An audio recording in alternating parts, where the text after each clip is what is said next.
Welcome to As If the Stones Could Speak, the art and architecture of St. Mary's Church. This is Brian Regan, and this is part 2 about the stained glass windows, indisputably the most significant artistic feature of this wonderful building. The themes and subject matter of the windows would have been developed by Father McCarthy, the pastor, and Jeremiah O'Rourke, and the artists who designed and executed them. They all clearly had a grasp of theology and iconography. Iconography meaning a religious representation that stands for something else. For instance, a lamb representing Christ, and a dove, the Holy Spirit.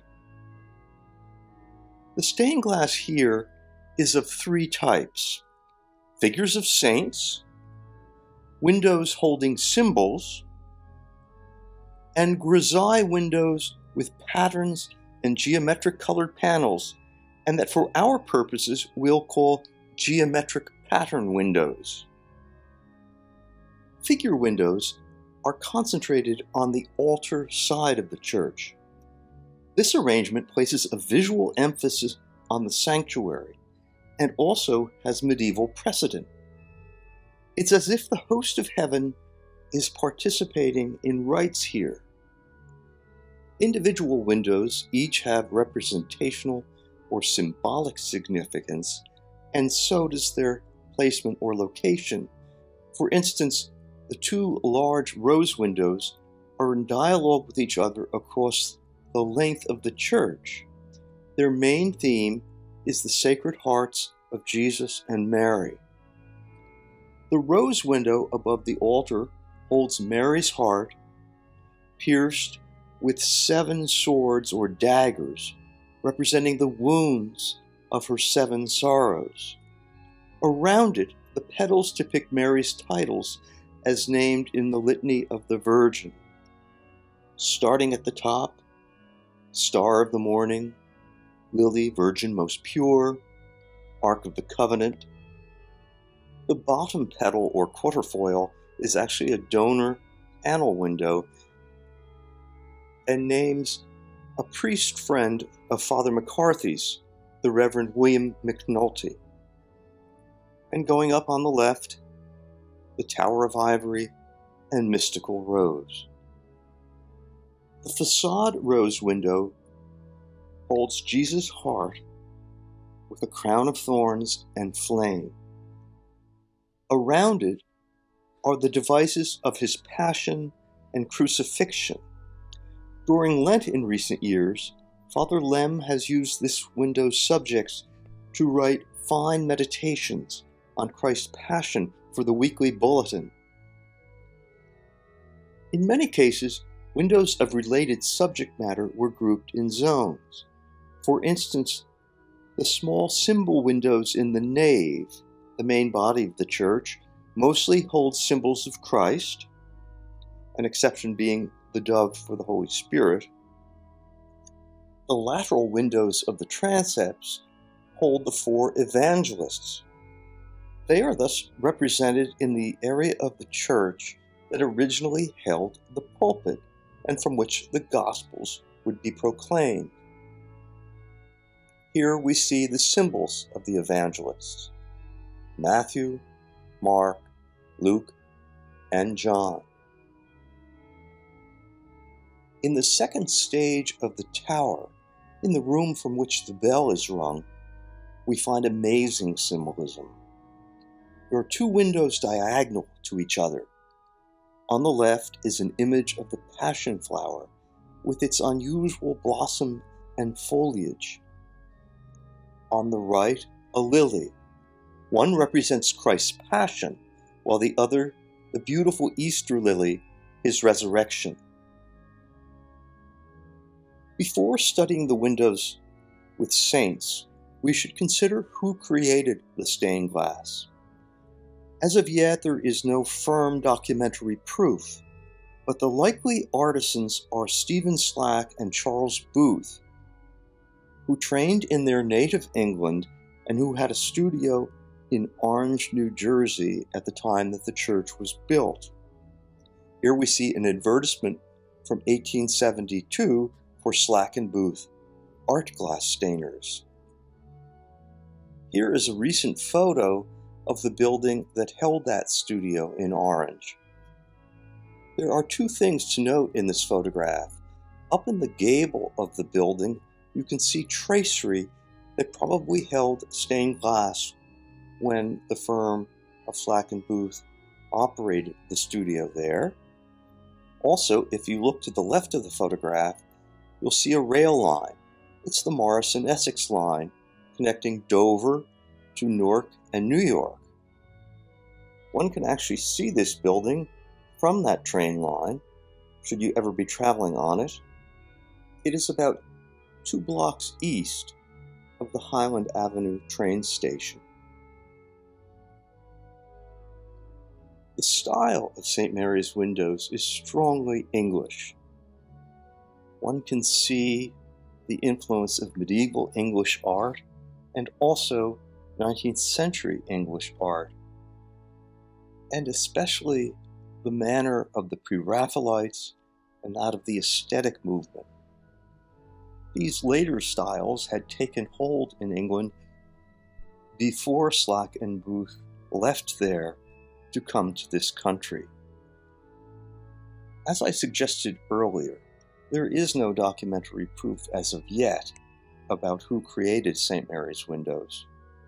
In such circumstances, it is sometimes possible to attribute works of art based on technical and stylistic elements. For stained glass, it might be the hue and saturation, and especially figure work, facial features, hands, gestures, and also garments and drapery. We'll look at a few examples of St. Mary's windows set next to known works of Slack & Booth. And here is the St. Mary's St. John window next to a work of Slack & Booth. Here, one of St. Mary's geometric pattern windows next to a similar type of window known to be by Slack & Booth. And then a detail of one of St. Mary's figure windows next to a confirmed work of Slack & Booth. Whatever conclusions we may draw, this we can say with confidence, that Slack & Booth windows are found throughout this country and that they are admired for their technical execution and artistic accomplishment. Make no mistake, our windows are jewels.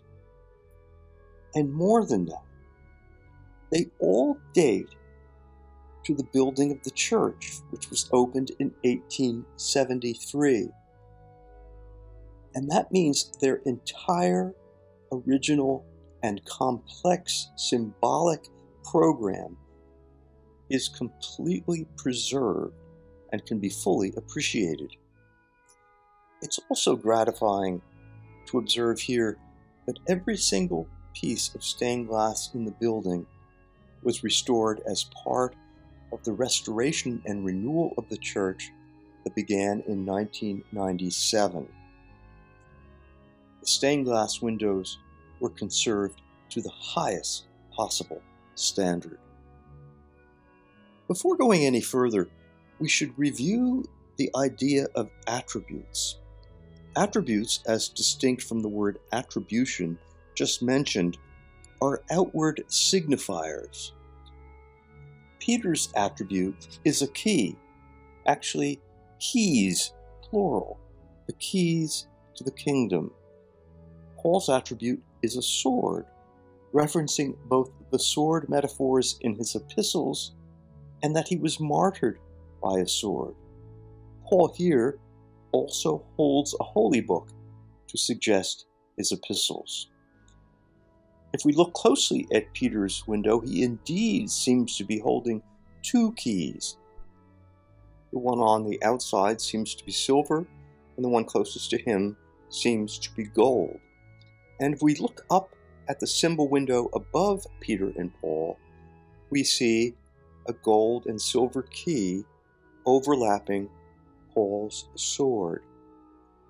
This window suggests also Peter and Paul's foundational role in the church, and so it is fitting that it should be close to the sanctuary. The windows to the right of the tabernacle hold St. Michael, the Archangel, and St. Catherine. Father McCarthy's parents were Michael and Catherine, and he arranged for windows of their name saints to be placed near where he would celebrate Mass. In this case, symbolism became very personal. St. Michael, the Archangel, is hidden by the organ case, but here is a photo. He is dressed in armor for all-out battle with a dragon, here a fierce-looking creature representing the devil. Michael is poised to slay the dragon, and thus vanquishing evil. St. Catherine is robed in martyr red and holds her attributes: a wheel to indicate that she was tortured on a wheel, and a sword, the sword by which she was martyred. Even without the inscription Mater Dolorosa, Latin for sorrowful mother, we know that this is a painting of Mary in sorrow because there is a tear falling from her eye. Her pairing with St. John has its origin at that moment on Calvary, when from the cross Christ says, "Woman, behold your son, son, your mother." Logically, this window was placed near the main crucifix here. At Mary's feet are the devices of Christ's crucifixion, and in a small window below is another citation to her Sacred Heart. The St. John window shows John holding a quill and a holy book, presumably the Bible, and revealing his role as one of the four evangelists. Below the window of St. John is a peculiar, somewhat disturbing image of a small serpent emerging from a chalice. According to legend, John was given a cup of poisoned wine that he nevertheless drank without harm. John's chalice also symbolizes the Christian faith prevailing over death, death suggested here by the serpent. Above the Mary and John window is a representation of the Trinity. We can regard all of St. Mary's stained glass windows as providing a kind of visual catechism of the faith, and the Trinity window is perhaps the best teaching instrument here. It derives from a medieval graphic to explain the challenging concept of the Trinity. A picture really is worth 1,000 words. This is a small treasure among more obviously beautiful ones. As with the Peter and Paul window, it is fitting that the Trinity window is close to the sanctuary, given the Trinity's essential place in the faith. The Immaculate Conception window has pride of place in the church in the east transept. This prominence is especially fitting because it is Mary under the title of the Immaculate Conception that is the formal dedication of the church, although St. Mary's and the parish have always been called simply that, St. Mary's. She is portrayed here with the attributes of the Immaculate Conception, standing on a crescent moon with rays of the sun behind her, referring to Revelation's, quote, "a woman clothed with the sun and the moon at her feet." Her mantle is a breathtaking sapphire blue, and the whole composition is glorious. The window's prominent location and the sheer beauty of it arrests our eyes. I doubt I am the only one who feels that the Immaculate Conception window seems to command the entire interior of the church. This window's donor panel honors the Phillips family, who gave the land for the first church. Opposite the Immaculate Conception window in the west transept is the Prophet Jeremiah window. The donor panel reads J. O'Rourke, Architect, and is in effect how Jeremiah O'Rourke signed his design. It is the only church that architect O'Rourke, who designed some 50 churches, signed in this highly distinctive way. Some other donor panels seen in the windows of the church provide another kind of window into the lives of the parishioners in the generation that built the church. It's well known that our region was dominated by the mining industry, and we can never overstate how dangerous it was to work in the mines. Local newspapers with shocking regularity carried reports of accidents that were either very serious or fatal. Benevolent societies were organized to help to protect miners to some degree. Among other things, the societies functioned as a kind of insurance collective. Members paid dues to them, and they were, in effect, insurance premiums. In the event of a serious accident, society financially and practically would support the injured or killed members' survivors. Two donor panels of this type carry the initials TABS, TABS, for Total Abstinence and Benevolence Society. Abstinence refers to abstinence from alcohol. The church, and sometimes the mine owners, pushed for temperance, that is to say, moderation in drinking, or sometimes abstinence, total abstinence from drinking. Working long hours and long weeks and long years in mining shafts was unquestionably grim toil. That some men took to drink is perhaps not so surprising. It was undoubtedly a social problem. An irony embedded in the windows that carry the names of these societies is that the society's members worked in dark, filthy mines, illuminated only by candles, or less typically by oil lamps. Yet these windows, as do the others, fill St. Mary's with glorious colored light and beautiful images. Some other donor panels carry names of parishioners who were among the major contributors to the campaign to raise the church. Implicit in these particular donor panels is that some parishioners emerged quickly following their immigration to this country, and by the time of the building of the church were prosperous enough to make substantial gifts. Last, but by no means least, we'll look at the geometric pattern windows.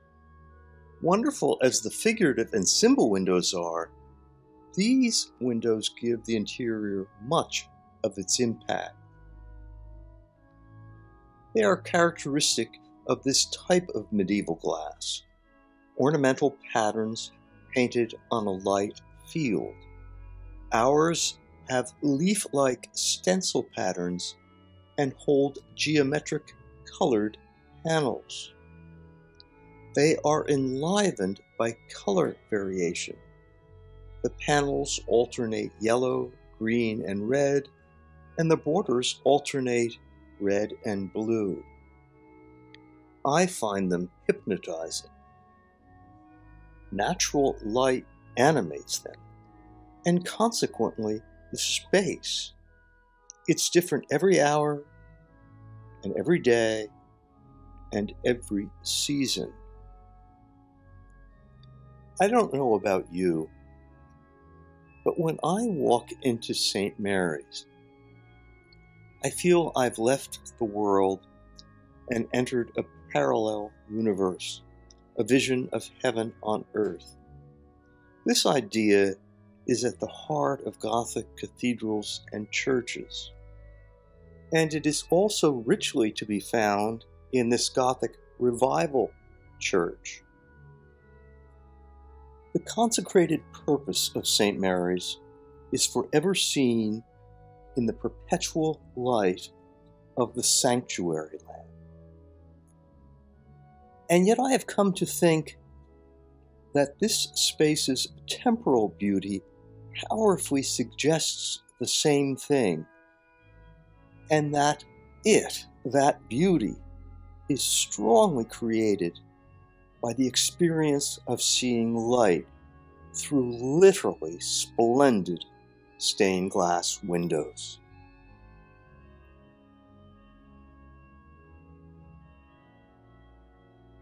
Thank you for watching. The next program will be about the mural paintings on St. Mary's ceiling.